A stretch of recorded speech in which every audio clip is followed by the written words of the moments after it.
Jim Carrey almost died filming The Truman Show. He gave the underwater distress signal, but the crew thought he was just acting.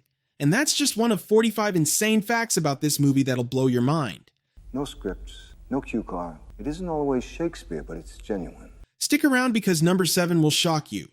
What's up, everyone? Today we're diving deep into The Truman Show, the 1998 masterpiece that predicted reality TV before it even exploded. From near-death experiences to wild casting choices, this movie has secrets you never knew existed. Let's get into it. Fact 1. Jim Carrey actually almost drowned. During the climactic storm scene, Carrey was genuinely drowning at the bottom of the pool. He was wearing heavy wool clothing while jet engines and wave machines created gale force conditions. He gave the clenched fist distress signal, but the crew thought he was just acting and didn't respond, leaving him to fight for survival.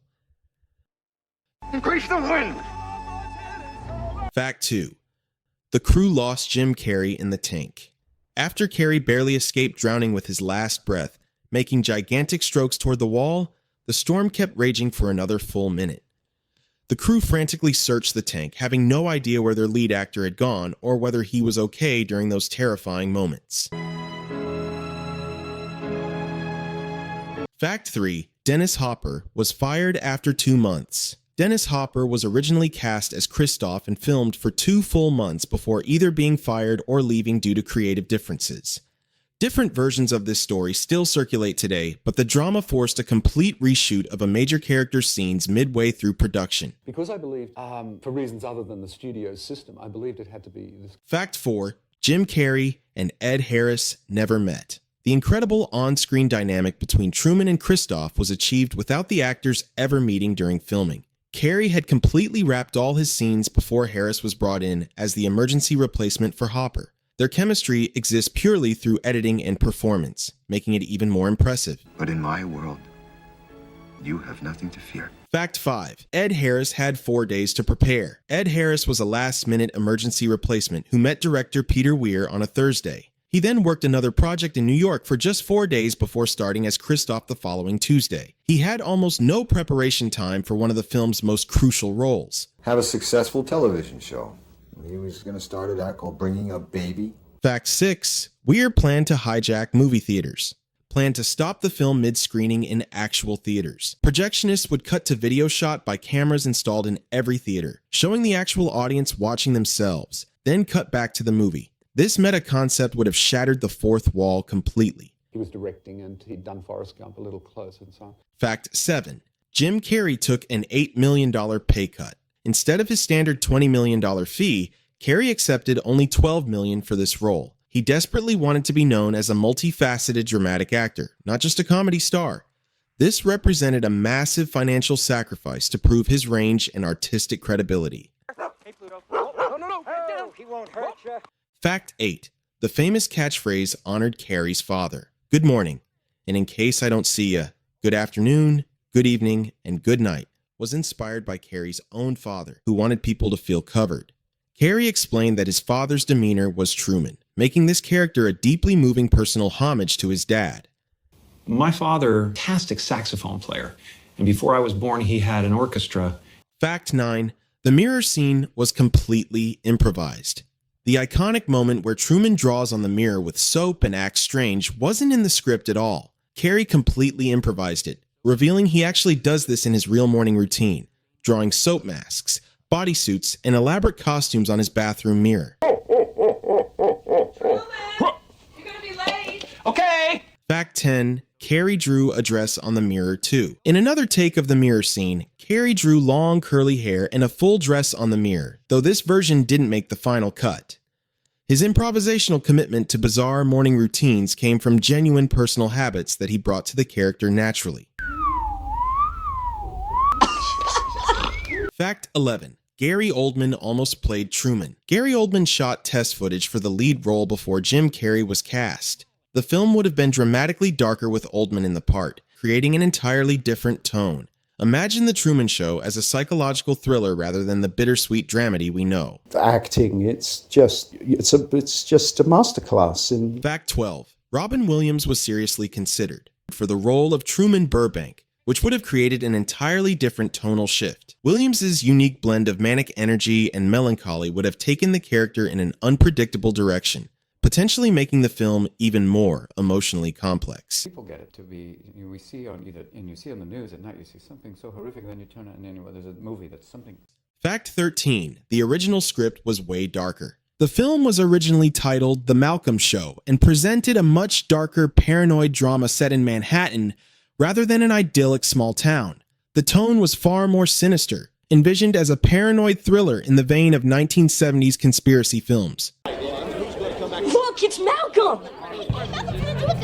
Fact 14. The script had up to 30 revisions. The script underwent between 16 to 30 revisions depending on the source.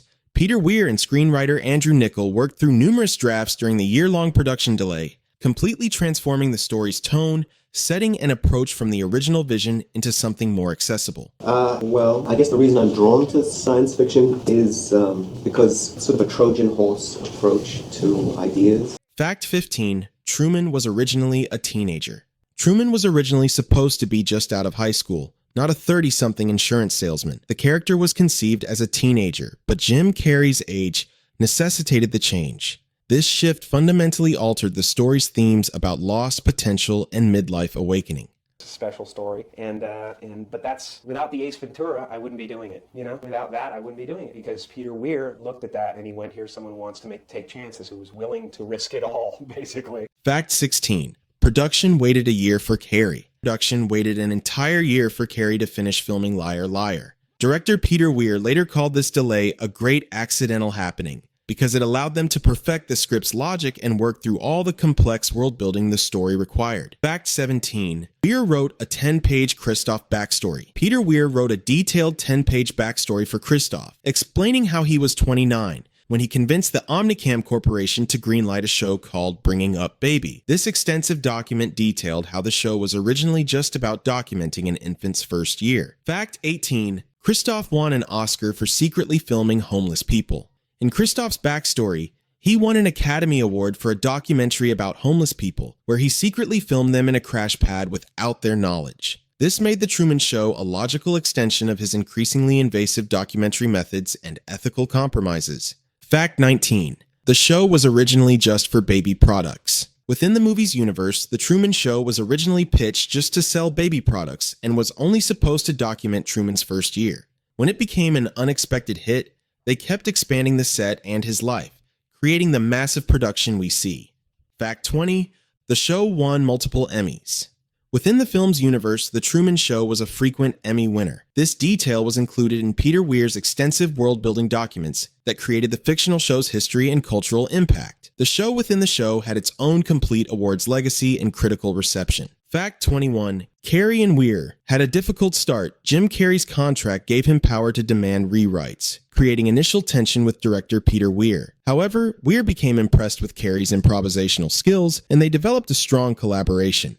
Their working relationship evolved from conflict to mutual creative respect throughout filming. Fact 22. Laura Linney studied 1940s catalogs. Laura Linney studied 1940s Sears and Roebuck catalogs extensively to prepare for playing Meryl. She immersed herself completely in the era's aesthetic to understand the artificial perfection and retro advertising style her character needed to embody as a product placement vehicle. Fact 23. Linney based Meryl on her own mother. Mother Linney based Meryl partly on her own mother, but with a twist. She wasn't playing Hannah Hart the actress, but rather playing Hannah Hart playing Meryl. She drew on her mom's experience as a cancer nurse for the performance within a performance layers. Fact 24. Linney imagined her character as a ruthless mogul. Laura Linney imagined Hannah Gill, the actress playing Meryl, as a ruthless mogul with an enormous conference room where she made deals non-stop. She envisioned the character earning more money each time she slept with Truman or successfully landed product placements. Fact 25. Noah Emmerich wrote his own backstory. Noah Emmerich wrote his own detailed backstory for Louis/Marlon. He imagined the character had a pushy stage mother who sold him into this unreality show and sacrificed his childhood for television stardom, creating a tragic dimension to the best friend character. Fact 26. Marlon actually felt real friendship. Emmerich believed Louis felt authentic friendship with Truman despite everything. He carried the enormous burden of betraying his best friend while keeping the show's secret. This internal conflict made Marlon sympathetic rather than simply villainous, adding emotional complexity to their relationship. Fact 27. Most filming happened in Seaside, Florida. Most of the film was shot in Seaside, Florida, a real planned community that perfectly fit the vintage Norman Rockwell aesthetic Peter Weir wanted. The town's actual architecture and layout created the artificial perfection the story required without extensive set construction. Fact 28. Seaside has mandatory white picket fences. Seaside requires all buildings to have front porches and white picket fences by law. The town's actual architectural rules created the artificial perfection the film needed. These regulations made the location naturally unsettling in its uniformity, perfect for the movie's themes about control. Fact 29. Truman's house number was changed. Truman's house is actually at 31 Natchez Street, but was renumbered to 36 for filming purposes. A plaque with the number 36 still hangs above the door today, and the house has become a pilgrimage site for fans visiting the real Seaside. Fact 30. They studied 1950s postcards. Visual effects supervisors studied vintage postcards from Los Angeles, New York, and Florida that featured oversized, artificially colored moons and impossible lighting. These retro promotional materials inspired the film's intentional hyper-reality and too-perfect aesthetic that signals something is fundamentally wrong. Fact 31. Everything was intentionally too perfect. Everything's too colorful. There's too much light everywhere. Everything's too perfect. Visual effects supervisor Michael McAllister explained about the intentional hyper-reality. Every design choice was carefully calculated to feel slightly off and unsettling beneath the cheerful surface, creating subconscious unease. Fact 32. Norman Rockwell paintings guided everything. Norman Rockwell's Saturday Evening Post covers were studied extensively by Peter Weir to achieve the right aesthetic tone. The shooting script even described Truman's teacher as kindly Norman Rockwell style. This influence permeated every aspect of production design and cinematography. Fact 33. Andrew Niccol wanted to direct.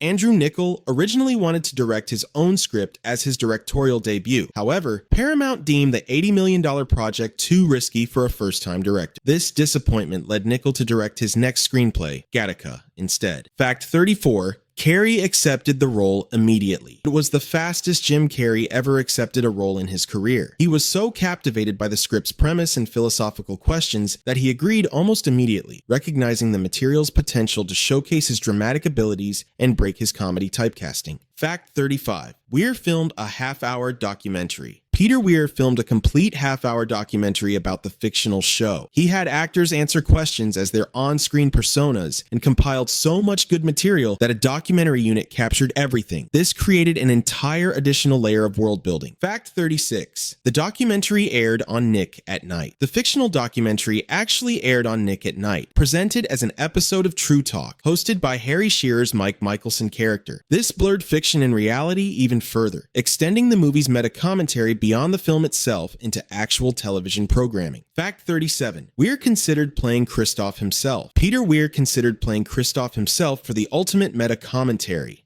The Oscar-nominated director flirted with casting himself as Truman's director, creating a recursive loop where the real director plays the fictional director creating the show we're watching. Fact 38. Philip Glass cameos as himself. Philip Glass makes a cameo appearance in the film. The renowned composer, who contributed 7 original compositions to the soundtrack, plays the piano in the scene where Truman is asleep on screen, watching himself sleep in a recursive meta moment. Fact 39. Real Seaside cops were hired as actors. Ron and Don Taylor were actual Seaside police lieutenants working in the real town. Director Peter Weir noticed the twin cops had great relationships with the crew and hired them as actors to direct traffic on camera, adding authentic local flavor. Fact 40. The show within a show has complete lore. Peter Weir created extensive world-building documents detailing the fictional show's complete history, including ratings, cultural impact, Emmy wins, and how it evolved from a baby product commercial into a cultural phenomenon. This deep lore informed every creative decision. Fact 41. Product placement was intentionally aggressive. The aggressive, awkward product placement by Merrill was intentionally designed to feel uncomfortable and unnatural. Laura Linney's stilted delivery when advertising products was carefully calibrated to be just wrong enough to signal deception while still functioning as actual advertising. Fact 42. The moon was carefully designed. The oversized moon in Sea Haven was inspired by vintage postcard aesthetics, where celestial bodies were artificially enlarged and colored. This became a crucial visual element representing the artificial nature of Truman's world and the studio's godlike control over his environment. Fact 43. Every extra had a character. Every background performer was given a specific character and role within the show. Peter Weir insisted that every extra understand who they were playing within the Truman Show universe, creating consistent behavior and reactions throughout filming that felt like a real production. Fact 44.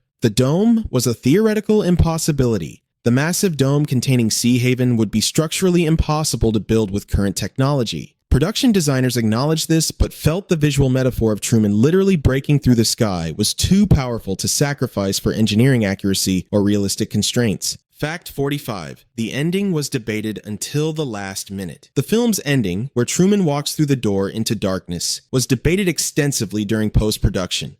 Some wanted to show what happened next, but Peter Weir insisted on an ending at the threshold, leaving Truman's future ambiguous and forcing audiences to confront their own relationship with reality. So, there you have it. 45 absolutely insane facts about The Truman Show that prove this movie was even crazier behind the scenes than on screen. Jim Carrey nearly died. The director wanted to hijack theaters, and the entire production was basically its own reality show. Wild, right? If you love these facts, smash that like button and subscribe for more deep dives into your favorite movies. Drop a comment telling me which fact shocked you the most. I'm betting it was the drowning scene. And if you want more content like this, hit that notification bell so you never miss an upload. Thanks for watching, and I'll see you in the next one.